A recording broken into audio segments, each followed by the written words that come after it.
So, yeah, okay, Should we can we? start Yeah, whenever. let's start. Okay, So, 3, 2, 1, go. hi, I'm Viraj Ramakrishnan, And I'm Surya Shloya. and welcome to the Dialogue Hypothesis. On today's episode, we've got Jaahnvi Shastri. Would you like to introduce yourself? Hi, everyone. Firstly, thank you, Viraj and Suryansh, for having me on. It's a pleasure. My name's Jaahnvi. I'm a freshman at the Wharton School. And yeah, I'll be probably majoring in business economics and public policy. And my interests lie in the arts, philanthropy, and business overall. All right, perfect.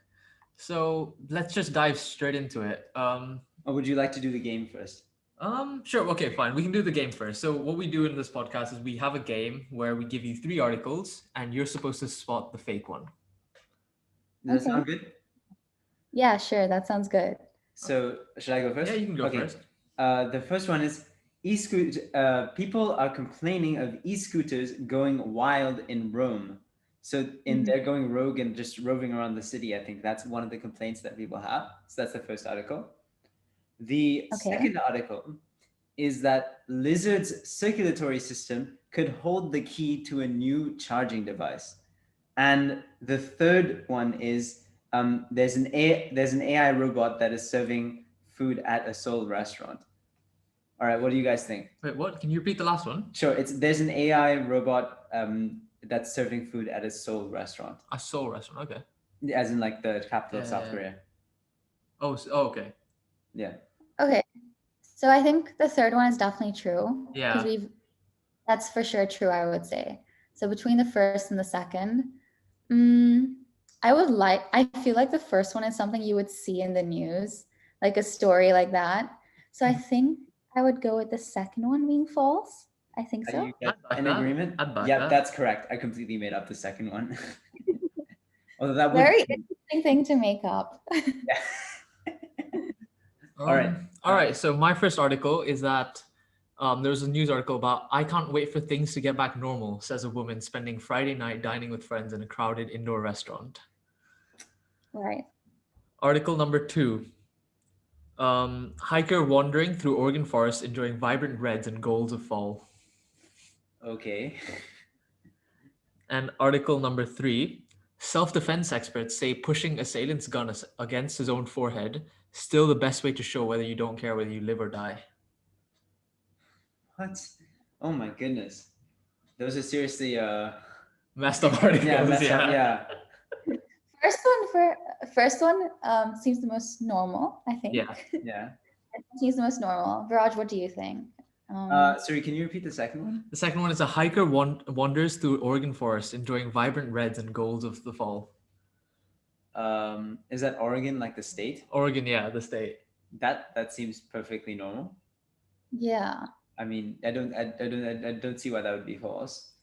And then yeah, I'm sure hikers go around the Oregon and it is fall now. Okay. So then the third one was A self-defense expert say pushing assailant's gun against their own forehead is still the best way to show whether you don't care whether you live or die. that's definitely false. I'm still confused, second or third. Like, I think it's third. okay, I'll go with Viraj on this one. Third, I Okay, think. your decision. Okay.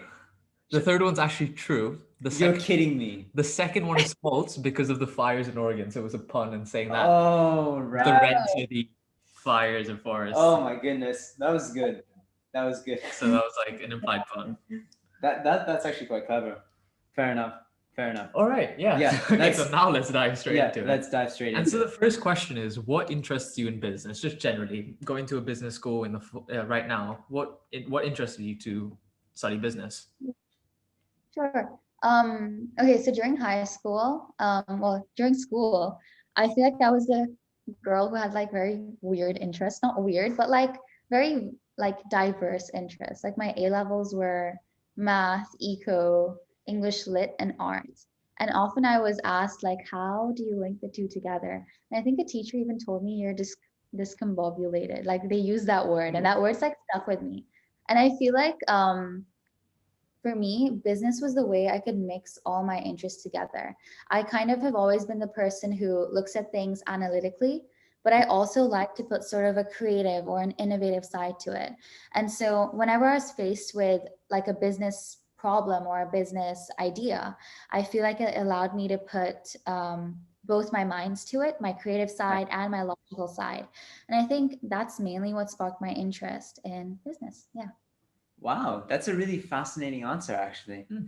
So it's just the idea that it reaches into many fields. That's Yeah. fascinating. Yeah. So I'm following that, I guess. So you've been known in DC for like all your charity work, and so I wanted to ask, like, what are the ethics of business? So like, and like, is it possible to conduct a business ethically? For sure. I think 100% there are ways to conduct a business ethically. And it essentially depends on the practices you choose. You see so many businesses, I think, nowadays that if you weigh up every task they've done in a positive or negative manner, their outcome essentially will be positive. But then you also see the opposite. So yeah, I think for sure a business can be run ethically. But do you think like businesses that aren't run ethically and cut costs on every single side and don't behave ethically could outcompete such a business that's competing Yeah. ethically and drive this ethically business out of the market? So I would agree with that as well. I would agree with that Mm. statement. Yeah. Okay. Going back to basic economics, what drives the business is profit, essentially, at the end of the day. So I think in the short run, if you look at it, it'll kind of be most businesses kind of aim to maximize profit over any like social responsibility or taking ethics into account. But I think in the long term, once you've conquered the goal of at least reaching your break even point, etc., I think that's when ethics and social responsibility, etc., most businesses kind of focus on that as well, because you have like the freedom to do so. Right. Do you think so? Do you think that's because of public image, or do you think it's out of a general ethical desire to do so? These are very interesting questions. I think so. I think it depends. It depends. Depends on. See, you could argue, I would say, that a lot of businesses would do it for public image. We've all seen it. Like, Yeah. you see it in the news so many times. But then I would say there are individuals who genuinely do it because they have a drive to make a positive change in the world. Right. They have the ability to do so, and they have the funds and means to actually make a difference. And so some CSR, is it CSR? Yeah, CSR initiatives, I feel like they're genuinely in place, not for the purpose of increasing brand image. And some companies even do it anonymously. They don't publicize it. So that's another thing to look into. Like, is a company outwardly like promoting every single thing they do? Or is it sort of just a part of the company's motto, their ethics, their values? So Whoa. I guess following that, then, like, so you're studying public policy and business economics. So how would you foster an environment and a legal framework to encourage this type of like ethical business? Whoa. Okay, that's a question. I know Okay, that's a I very don't tough question. Sorry, but just like if you had any thoughts on it. I don't know if you can like legally force someone to sort of Sure. Yeah. take on like an ethical view or like take on ethical practices in their business. But I would say that I don't know, actually. That's an interesting thing to think about, because I don't think legally you can enforce any company to sort of change their values, change what they um, place on a hierarchical position in their sort of goals. Yeah. But yeah, I don't know. I don't know if the law can Yeah. influence, to be I don't know. honest. Like, I, okay, yeah. so talking on that, like, what is your, for example, like a tax break, right? On like charitable donations. Hmm. That's like an incentive that has been created by legal structure to like promote, giving and also like benefit the company. Yeah. But do you think that like really affects how the business is run, or do they just use it for like it benefits CSR and also benefits profit, and therefore we're going to do it? Or do you think like actually like benefits and changes their values slowly of a business? Mm, See, I would say that depends per business. I think for some, you would say that could genuinely influence more of a drive towards creating a social impact. And for others, they may just be using it for um, publicity or, like getting an incentive out of it.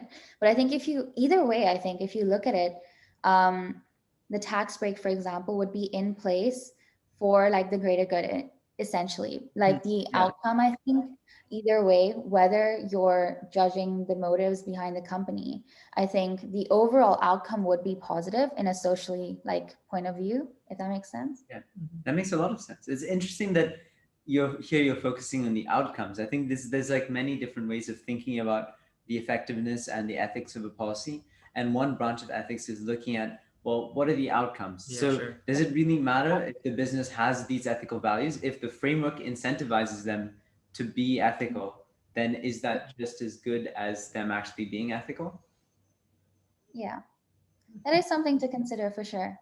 And yeah, it's a big topic, I think, that can be discussed for For sure. sure, for sure. All right. So yeah, so we've talked about you studying BEP, as it known as Yeah. Wharton, Business Economics and Public Policy. So why did you choose that out of like I think the tens or Yeah. twenties of dozens of concentration at Wharton? Yeah. So I feel like the question with that lies in why did I choose public policy rather than business economics? I Oh, feel right. like, yeah. So for me, I I obviously didn't do like government politics, etc. at school. So my interest in public policy actually came from, I think in year 12, I had done this essay competition for the Ah, World FT, and it was about educational policy. really? And I never realized that I actually found that aspect of public policy really interesting. And I'd spoken to, you guys would know about it, but I spoke to Mrs. Lambert about the whole Harkness table and how that was like a small kind of change to DC's educational policy in a sense. And that kind of like encouraged me to look into educational policy as a whole. Like that whole, literally essay writing encouraged me to look into public policy without realizing I was sort of interested in it.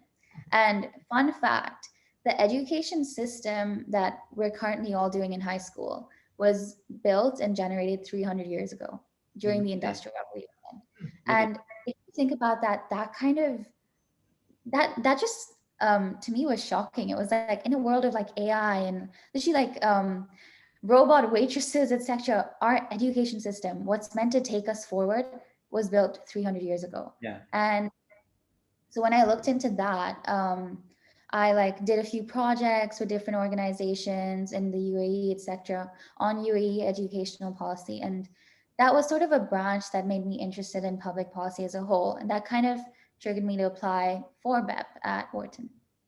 That's an amazing answer. So I'm actually now really curious. What do you think is, if the education system that existed 300 years ago is what we have now, what do you think we should have, and what do you think the education systems of the future are going to look like?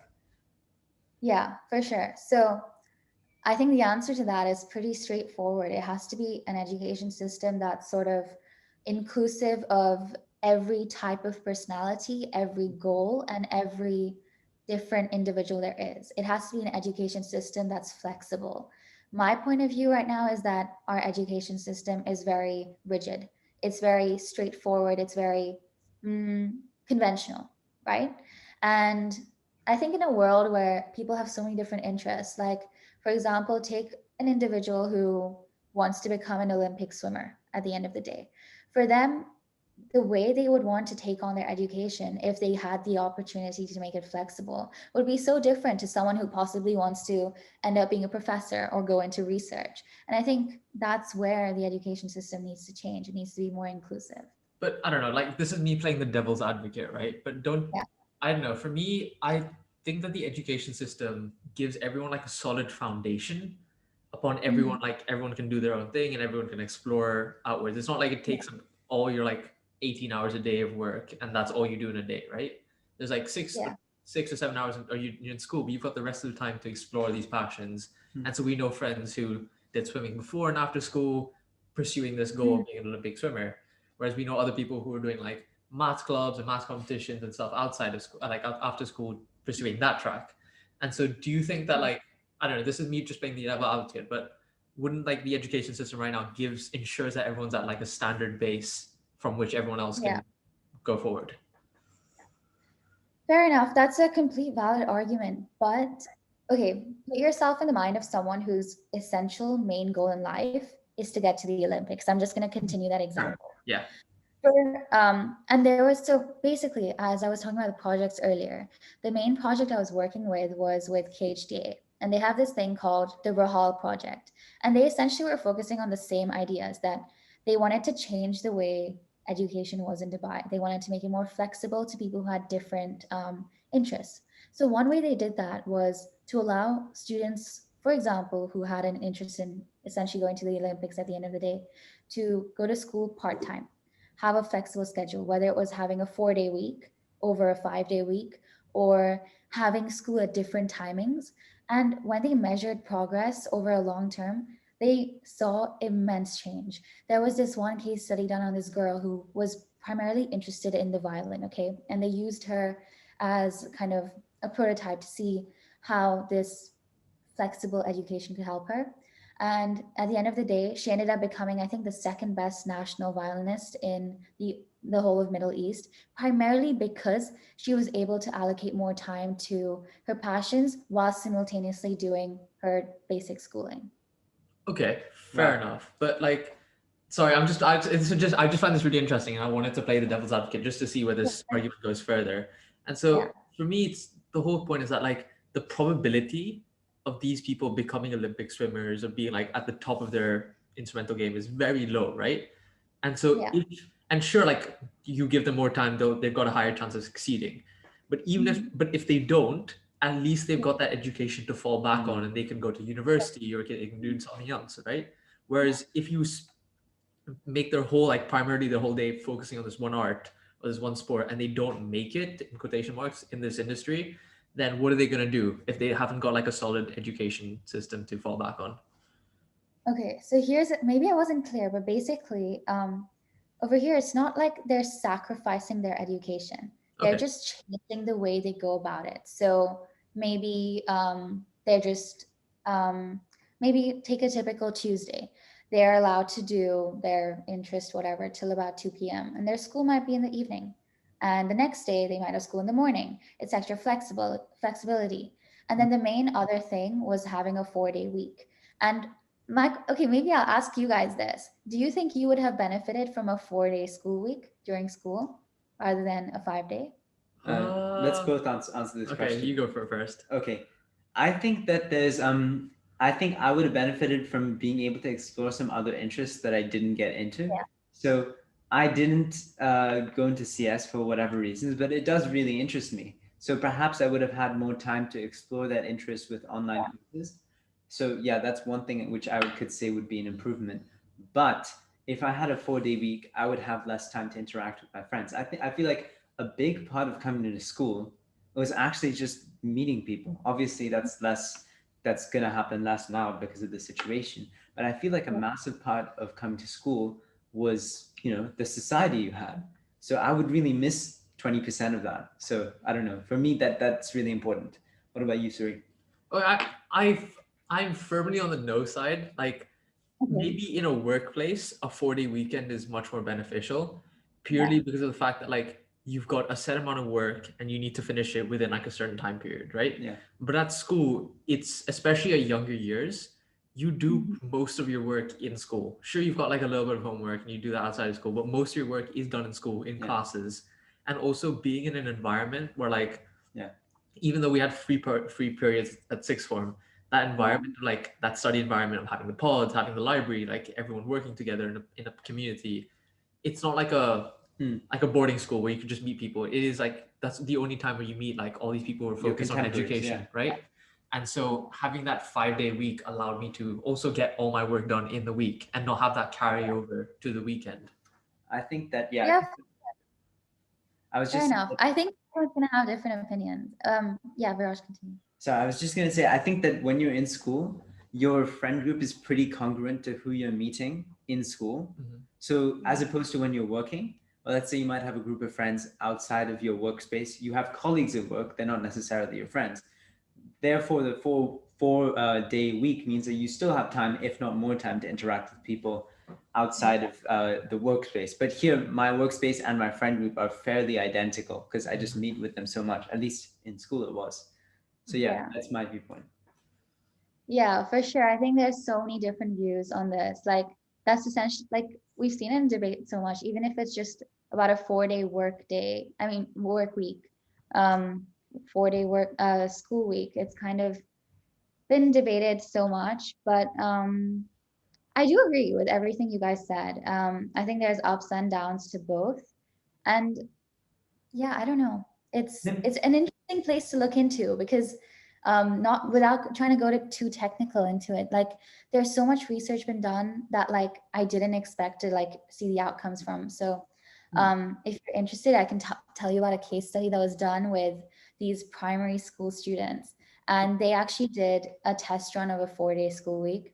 And they actually noticed that the amount of knowledge retained was significantly greater, like Really? significantly greater, primarily because having that 3-day week helped. And this was like younger kids, like 7 or 8 year olds, not older kids. So it's not like they went home and like revised the content, but it was having that extra day really helped them somehow retain the knowledge and kind of have a better understanding.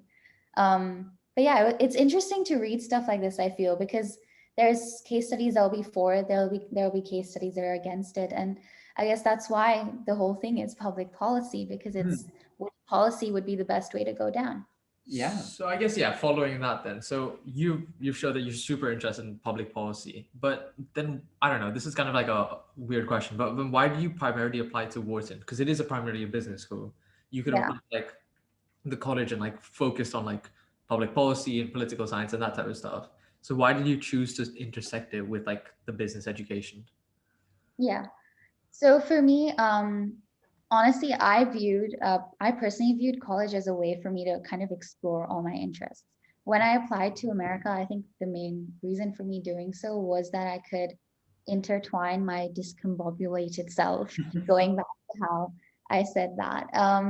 But so I'm not like focused on, I would say, public policy or business economics. I may completely change and do something completely different at Wharton.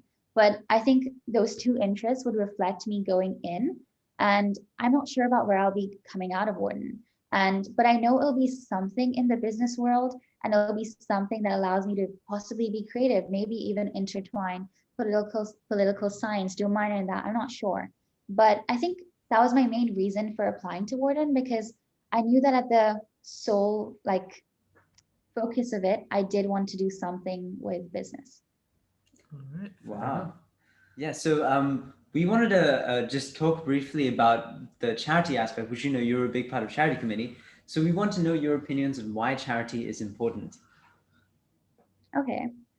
So on a personal level, I think charity is important mainly because um, if you've been given something, and especially when you witness, so growing up, I went to India a lot, and I think that really influenced the way I saw the world, because I think living in Dubai, we barely see poverty, we barely see things right in front of us. So my exposure to India, I would say, when you would see children your age, like literally on the street selling things and try to fight for for an education. And the education I would moan about, like, oh my God, I have a test. There would be children fighting and like practically who would do anything to get that same education. I think that really sparked my interest in charity and doing something for the greater good, something that maybe you could use just like with the stuff that I did. A lot of it encompassed me bringing art into it, which was me bringing my passions into it. But I think overall, when you looked at it from a bigger perspective, it was for the greater good, if that makes sense.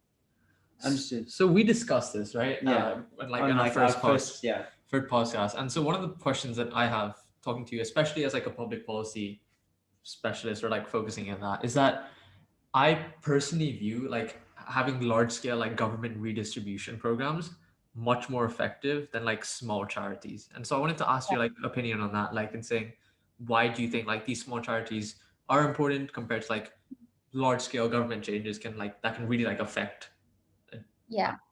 certain Yeah, thing. society. Yeah. So I think if you look at just taking taking it from an economics point of view, if you look at any big organization, any huge philanthropic organization, the bigger it gets, you're going to face diseconomies of scale. We've learned that in class. And so if you look at it from that perspective, having smaller charity organizations, I think they're beneficial for the sole purpose of they can focus on one specific thing. And there are a billion causes in the world. There are a billion things that need change. And so having those smaller organizations that focus on tinier aspects of the bigger problem sometimes is helpful. But I'm not saying, but that doesn't mean that these bigger organizations are not as effective and are not amazing at what they do. I do think they are. But I think they sort of help alleviate the bigger problem. And the smaller charities, they help alleviate the smaller ones because they have more of a direct interaction, I would say. Right. Well, that's a fascinating answer. So, I mean, I Okay. was one thing we discussed on our first podcast was the idea of how effective charity is. So we were concerned with, as from the donor's point of view, when you're Yeah. giving money, would you want the money to be spent as effectively as possible as improving the human condition or the society as a whole? So what are your opinions on that? So Mm, should you give effectively? And yeah, how do you give effectively? It's Yeah, probably and like the main also question. how It's if you like could, yeah. as a charity, as you've been part of charity, so like how do you design a charity to be as effective as possible as well? so would this be from me as a donor? Like if I had a certain sum of money I wanted to give out, where would I give it out most effectively? Is that the question essentially? Yes, Yeah. that was my question. So if Okay. you want to ask something different, that's fine. Yeah, I can go for it. So yeah, you just answer that question first. Like, how do you find a charity that's most effective? Um, I would say, okay, I would say it would have to be a mixture of the two if you kind of sum it up, Hmm. because there are benefits, as I've said before, to a bigger organization, and there are benefits to a smaller organization. I think one key thing to note is that bigger organizations may, and I say may, get the job done faster. Hmm. Which, if you're looking at effectively, if you're considering the term effectively, might end up being what you're aiming to do. I want to solve this issue in 10 years versus a smaller organization with its impact might take, I don't know, 10 times the amount of time to achieve the same goal. So I think bigger organizations can definitely achieve things quicker, in if that makes sense. Yeah, And yeah, but smaller organizations, I think, can have a greater impact on tinier goals, which to some people might be more important. I think yeah. everyone's journey and everyone's perception of what is effective or where they should donate if they are, or where they should volunteer their time is so unique. Everyone has a different journey with philanthropy, in my opinion. Wow, that's a really fascinating That's a very answer. philosophical answer. Yeah, no, for sure. I was thinking of it from a very utilitarian point of view, and I think the thing I read on the website was basically like it's fine if you want to give for other reasons, but then your main things should be towards the things that like the money goes most directly into improving measurably people's lives. So that was the philosophy which I was thinking of. I'm not saying I subscribe to it, but it seemed logical to me. Yeah. Yeah. And so yeah, okay. So talking as like a charity like manager or being part of a charity, how do you Yeah. design a charity to make it more effective? And also, yeah, that's kind of like also a business question-ish, but Yeah. How would you design a charity to make it more effective? So, basically, from what I started in school, right, I kind of understood that starting a charity is just like starting a business. You have the same fundamentals. Whilst a business's end goal might be profit, your end goal is social maximization. And how do you get that? From generating the maximum amount of funds you can. Kind of the same logic you apply to both, but in sort of different environments, if that makes sense. And so I think the best way to maximize probably would be, I think, as self-explanatory as it is, to use fundamentals of business and what you do, because at the end of the day, that kind of helps to maximize your outreach. And I think the biggest thing with ensuring that any charitable organization does well sustainably and not just for a short period of time is to maximize your overall outreach, to make sure that any donator who donates, it's the same, for example, with any business. If they're selling a product, the goal is they don't want the person to buy it once, they want the person to come back more and more. The same way with a philanthropy organization. An interesting, I actually read this the other day. Most donors, they donate once and 80% of them never come back. So I think the goal to making it effective is to ensuring that that the donors come back to take that 80% and maybe make it into 20%. Like, I think that's how to make any philanthropic How do organization you do effective. that then? Like, quick follow question. How do you do that? I don't know. I feel like This is a if very there was technical an question too. answer, we But wouldn't be at 10%. I think the main reason there isn't an answer, or like the answer is very difficult to get to, is because charity is something that's so personal to people. yeah, It's not like business where you can just it's like a checklist of, okay, we met this requirement. Here it's different because you're kind of appealing to the person's inner emotions, Yeah. inner values, etc. And it ultimately literally depends on the individual, whether they want to donate, whether they want to volunteer time, etc. that's a fascinatingly concrete answer. Actually, Yeah. this is really impressive. So Yeah, so I mean, yeah, now like we've just got a few questions that we ask, like generic questions that we ask everyone, just to see like your answers, and also if you find something interesting, then we'll ask some follow questions. But so the first question is, what's the biggest challenge you have being a working student slash charity slash businesswoman slash businesswoman right now, and how are you approaching it?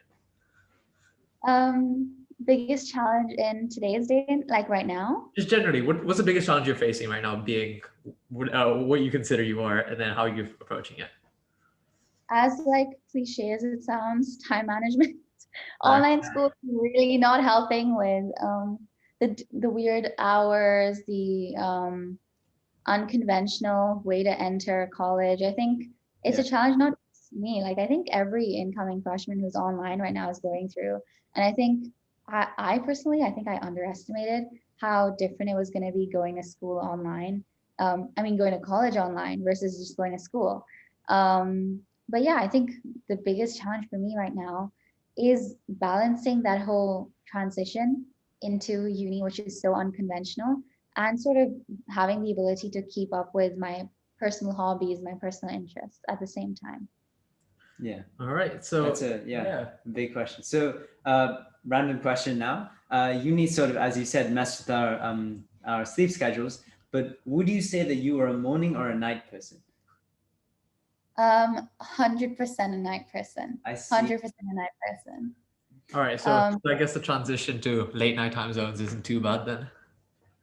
So here's the thing. During school, I was the person, I could stay up till 4 if I wanted to. But then having the whole quarantine thing, I became such a morning person, which is why it's become so difficult for me to go back into my old like habits of being able to stay up till whenever to finish work, etc. So yeah, that's that's why I think I'm struggling. All right. Sometimes when I go to bed at 5 a.m., I dream of just going to bed at 7 p.m. Like it just seems like such a great thing to do. Those are the days. All right. So the next question is, what's the biggest surprise you've had in the last few months, and why? And we've like prefaced this with saying you can't talk about coronavirus at all, like nothing to do with that. Biggest surprise I've had. Very interesting question. I don't know. Biggest surprise I've had. What is your biggest surprise you've had? I'm curious. I don't know. So Suri brought me a box of chocolates, our family a box of chocolates today. That was very surprising and very kind of him. It was very nice. What about you, Suri? The biggest surprise was probably the amount of time I played video games over the summer. Fair. That's something I wasn't expecting, but yeah.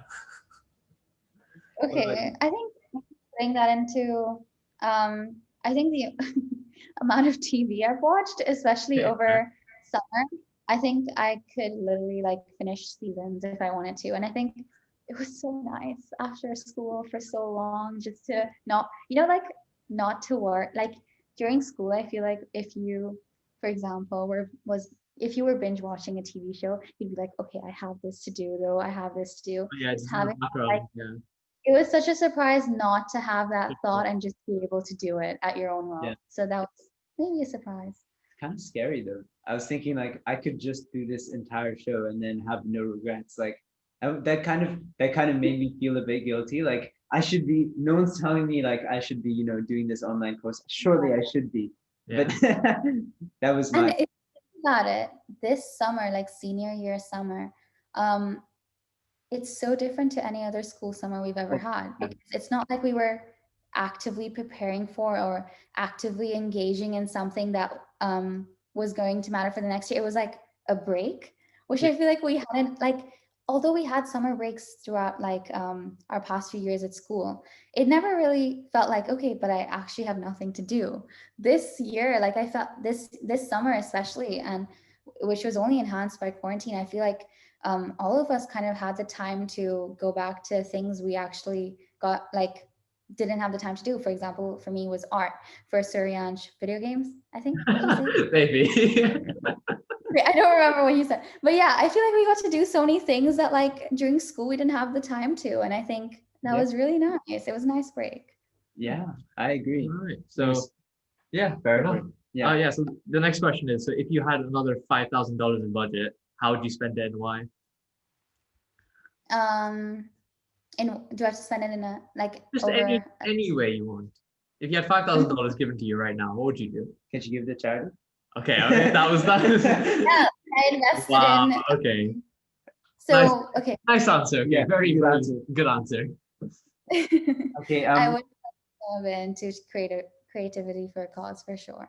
Nice. That I know. Nice. Nice plug. So how do you continue to learn in order to stay on top of things? Like, what are your methods for learning? So I love reading, and I think one of the biggest ways of learning is essentially reading. And I love reading about the most random things. Like I feel like I know more like super random facts about like random things. And what else motivates me to learn, or what helps me learn? I think this is kind of cheesy, but I have my grandparents here in Dubai, and hearing from their experiences or like just life experiences in general, I think really changes your perspective on things and helps you learn as a person and grow as a person rather than just academically. So Wow, yeah. that's a really interesting take on the question. Thank you so much. That's epic. That's a really cool. All right. Yeah. So the last question is, Yeah. What are some of the things which you're researching the most right now? What's fascinating you right now? Um, so I think what's fascinating me right now the most would be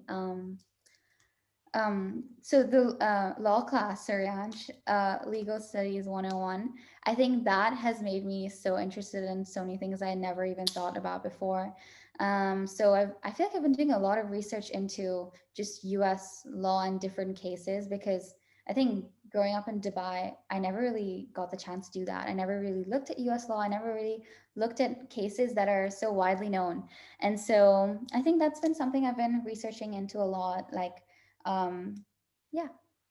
All right. Oh, So following that, I guess, like, do you plan on staying in the US after your education? I think so. At least for a couple of years, I do visualize myself staying there.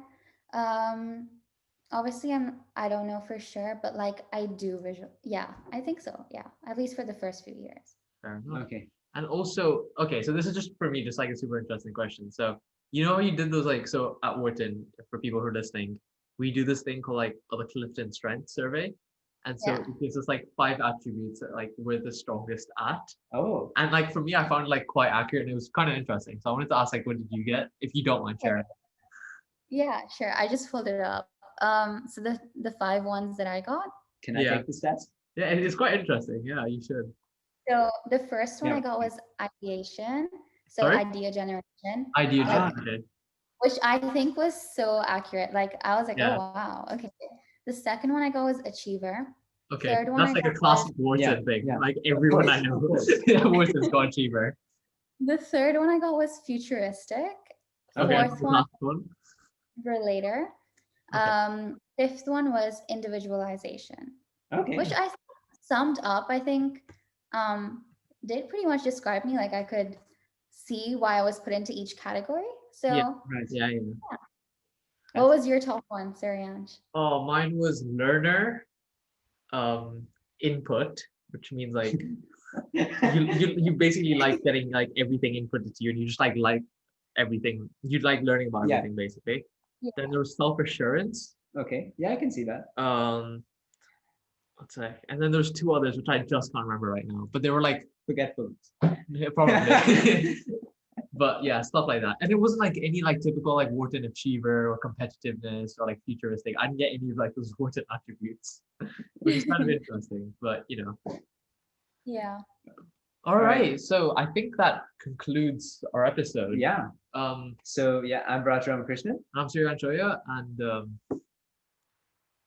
I'm Jaahnvi, and thank you for having me, guys. It yeah, was so very thank you fun. so much for coming on the podcast. And yeah, we look forward to listen to us next Yeah. week. We look forward to you listening to us next week. All right. See Bye. you. Bye.